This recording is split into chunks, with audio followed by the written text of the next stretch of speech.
So the question is, I would like clarification on what is and isn't an illustrative editorial. And I want to know why Adobe doesn't accept regular editorials. Yeah, me too. Oh, wait, let's say that out loud.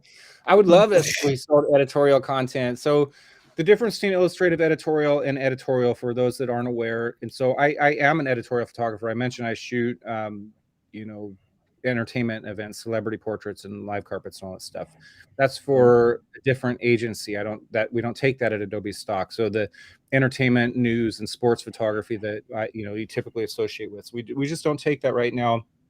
As to why, I can give you a lot of speculation. It's, there's a big marketplace for sure, but our priorities are really on giving the best customer experience as possible for the commercial content that we're selling right now. Will we sell editorial down the road? I don't know. Your guess is as good as mine. I hope so. I think it's a big opportunity. But right now, we're really focusing on the customers that we have and giving them the best experience, and so they continue to, build the relationship with them. Illustrative editorial content, to get to that question, I'm sorry, Eric, and you can cut me off anytime, but it's the branded content. It's the content showing those logos and trademark, and it's like specific for that brand, and there are no recognizable people. At Adobe stock specifically, if there's a recognizable person in content you're submitting as illustrative editorial, it's a hard pass. We're not going to accept that. And so it needs to be focused on the brand. It can't just be kind of a like a shot of a jogger that's anonymous running and they just happen to have that Nike swoosh. Or if I cut the head off of that model that I showed with the Nike swoosh, that's not a Nike illustrative editorial. The brand needs to be the focus of the image. And that's another big advantage. A lot of people are curious though. Sorry, I cut you off there. What if there's two brands, for example, competing brands like Adidas and Nike in the same shot? What happens with that one?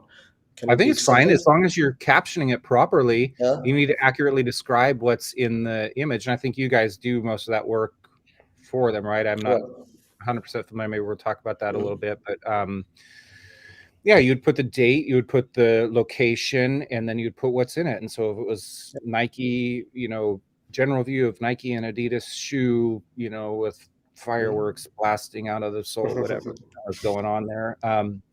Just describe it. You can have multiple brands. That's fine. Like I showed you that picture of my phone that had, a bunch of different Facebook, apps. Instagram, yeah. So I think there's a market for that for sure. I think it's a good idea to do, but then also, either build that up and shoot as you go, or tear it down and shoot as you go, but give those options. Just shoot that Nike shoe and then just shoot that Adidas shoe and then put them together. Now you've got 3 unique looks.